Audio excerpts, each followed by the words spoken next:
You get recommended तो अच्छा रहता है कि नहीं? तो सबकी फोटो आनी चाहिए कि नहीं इधर? Now he is Ritesh, he got recommended for and now he will tell about his preparation की कैसा क्या था.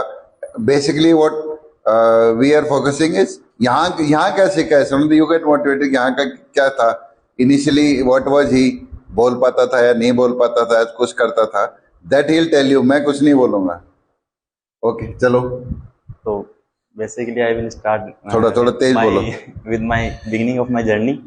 तो सबसे पहले मैं यहाँ पे पिछले साल आया था जून के मई के टाइम. तो उस टाइम मेरा फर्स्ट एनडी अटेम्प्ट क्लियर हुआ था रिटर्न का. तो उसके बाद यहाँ पे मैं फर्स्ट टाइम मैंने एसएसबी के बारे में इतना कुछ था नहीं मेरे पास कि क्या करना होता है.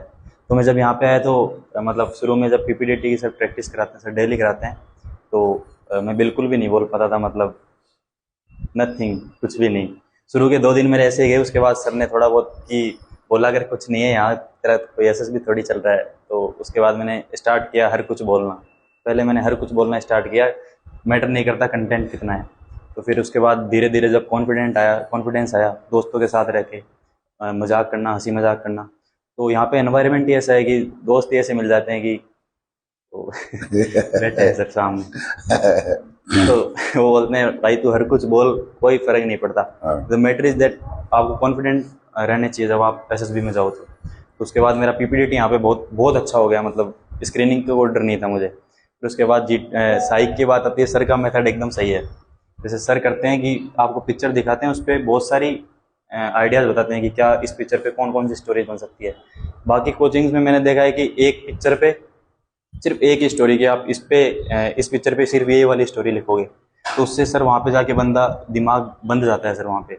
तो अगर वो स्टोरी आपको याद नहीं आती तो फिर आप जो आपकी साइक में स्टोरीज है उसमें आप सारा खराब कर देते हो. तो आप सिर्फ डिस्कस करो कि क्या क्या थीम हो सकती है. बाकी ऐसा कुछ नहीं है कि सिर्फ मैं इस पे ये वाली लिखूंगा. तो ताकि वहाँ पे आपका माइंड खुला रहे और आप कर सको. WAT में यहाँ पे था तब 35 to 40 कर पाता था. यहाँ पे सर टेस्ट लेते हैं. तो उसके बाद सर ने मुझे बुलाया और बोला कि क्या लिख रहा है ये 30-35 में कुछ नहीं होगा. तो फिर भी मैंने इम्प्रूव किया, बट मैं वहाँ पे भी 54 ही लिख पाया था सर. तो 54 तो ठीक है, 34 से 54 तो ठीक ही है. वहाँ तो बच्चे बोल रहे थे कि 54 में कुछ नहीं होगा तेरा. अरे वो ठीक है, वो बाकी चीजों की एक ही चीज थोड़ी होती है. सर उसके बाद जीटीओ की बात होती है. Sir GTO